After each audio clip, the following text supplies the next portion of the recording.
sesuai dengan tradisi PDI Perjuangan yang terus membumikan Indonesia yang berkepribadian dalam kebudayaan, yang bangga dengan seluruh tradisi kebudayaan kita.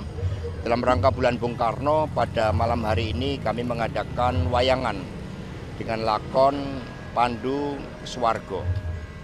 Sesuai dengan petunjuk dari Ibu Megawati Soekarno Putri, maka hari ini karena bertepatan dengan wafatnya almarhum Pak Taufik Kemas, maka lakon tersebut dipersembahkan sebagai seluruh ungkapan spiritual untuk mendoakan Bung Karno dan almarhum Pak Taufik agar diterima di sisinya dan terus menginspirasi perjuangan di dalam menjaga Indonesia Raya kita. Hingga pada tanggal 1 Juni yang lalu, hari lahirnya Pancasila, Ibu Megawati Soekarno Putri berada di ND. 6 Juni kita adakan upaya untuk menggali seluruh pemikiran-pemikiran Bung Karno dengan acara di sekolah partai, School of Thought dari Bung Karno, kita angkat agar memberikan inspirasi bagi generasi muda Indonesia. Kemudian pada tanggal 21 Juni nanti akan diadakan kegiatan di kota Blitar. Besok Mas Guntur Soekarno Putro juga akan mengadakan suatu acara dalam rangka bulan Bung Karno. Mungkin ada pertanyaan, kami persilahkan. Mas, ini masih ada Soal kehidupan, menggambarkan dinamika kehidupan dan politik itu berbicara tentang kehidupan. Ada yang baik, ada yang buruk, ada yang suka menjadi sangkuni dan pendeta durna, yang memanas-manasi, ngompor-ngomporin. Tetapi sikap dari PD Perjuangan adalah belajar dari seluruh kebajikan, dari seluruh keteladanan, dari Pandawa dan juga para Punokawan. Karena berpolitik itu bergerak ke bawah, menyatu dengan akar rumput. Mas, tadi dalam sambutan mengatakan ada terkait dengan menghormati. Kita kan diajarkan pendidikan budi pekerti.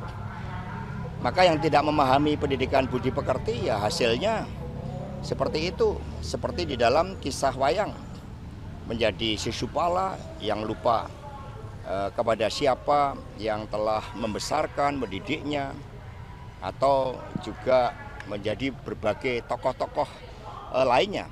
Maka wayang ini menyajikan hal-hal tentang baik buruk di dalam kehidupan dan kita mengambil saripati tentang bagaimana Republik ini kaya dengan falsafah yang seharusnya kita bisa belajar dari nilai-nilai yang terkandung dalam setiap cerita tentang pentingnya perbuatan baik. Itu juga diajarkan di dalam agama, di dalam pendidikan budi pekerti. Mereka yang melupakan hal itu sama saja melupakan seluruh nasihat falsafah dari para nenek moyang kita. Mas Hasto, tadi kan Pak Anies menyampaikan beliau merasa di Pilkada Jakarta, artinya PDIP akan serius untuk mengusung Mas Anies di Pilkada Jakarta atau seperti apa? Ya, komunikasi mengingat pasangan calon itu kan diusung oleh partai politik atau gabungan partai politik. Komunikasi dengan PKB juga sedang dilakukan. Ada Pak Said Abdullah, ada Pak Ahmad Basarah yang kemudian secara intens membangun komunikasi. Tidak hanya buat Jakarta tetapi juga beberapa wilayah-wilayah yang lain. PD Perjuangan sudah bergerak cepat, kami sudah mengeluarkan 70 lebih surat tugas.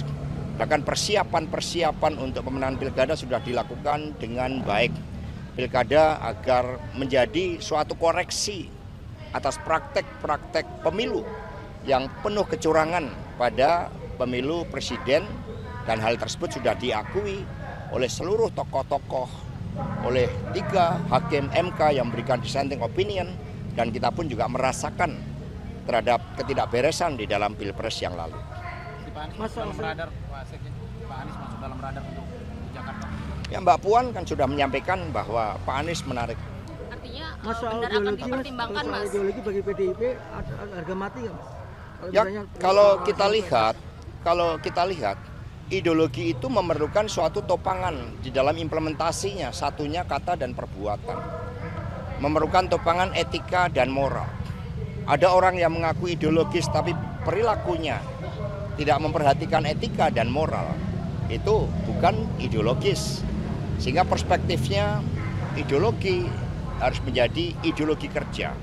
Falsafah harus menjadi landasan kebijakan-kebijakan pemerintah negara. Dan partai belum mengambil keputusan terhadap siapa yang akan dicalonkan sebagai calon gubernur dan wakil gubernur.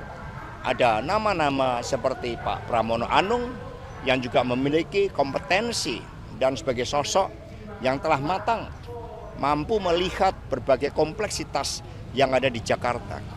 Ada juga sosok seperti Ibu Risma, Pak Basuki Menteri PUPR, ada Pak Abdullah Aswar Anas, ada Pak Hendi yang 2 kali menjadi wali kota Semarang, sehingga kami tidak kehilangan tokoh-tokoh yang telah dipersiapkan oleh partai. Ada Rano Karno, sehingga PD Perjuangan karena kami punya sekolah partai, kami punya begitu banyak tokoh yang siap ditugaskan. Ya, semua bergerak untuk mempersiapkan pilkada. Bagi PD Perjuangan, pilkada adalah momentum konsolidasi. Saya bersama dengan Gus Guntur Romli juga mempersiapkan, ya bersama-sama turun ke bawah. Jadi hanya pergerakannya ada yang terbuka, ada yang tertutup. Tetapi langkah-langkah menyiapkan pilkada serentak itu telah dilakukan oleh PD Perjuangan, termasuk melalui rapat kerja nasional yang lalu. Pak Hasto tadi disebut banyak nama dari Jakarta aja ya Pak ya, tapi untuk pilkada serentak. Maksudnya apakah PDIP memprioritaskan kader untuk menjadi calon kepala daerah, dan apakah PDIP sudah berkomunikasi dengan partai-partai politik lain Pak? Ya, sebagai partai politik tentu saja kami mendidik kader-kader partai melalui sekolah partai, penugasan-penugasan, dan kami melihat potensi mereka. Sehingga tentu saja kader mendapat skala prioritas. Tapi partai juga membuka ruang, karena proses kepemimpinan bisa disiapkan melalui jalur birokrasi, melalui jalur TNI Polri, di mana purnawirawan itu juga bisa dicalonkan. Maka muncul nama Jenderal TNI Purnawirawan Andika Perkasa. Ini juga masuk ya di dalam radar untuk sebagai calon gubernur karena pengalamannya yang luas. Nah, sehingga partai membuka diri, termasuk dari kalangan pengusaha yang terpanggil untuk mengatasi kemiskinan ekstrim misalnya, untuk mendorong politik tata ruang yang berpihak kepada rakyat miskin. Ini semua dibuka oleh PDI Perjuangan. Sudah mulai komunikasi dengan Pak? Komunikasi politik sudah dilakukan.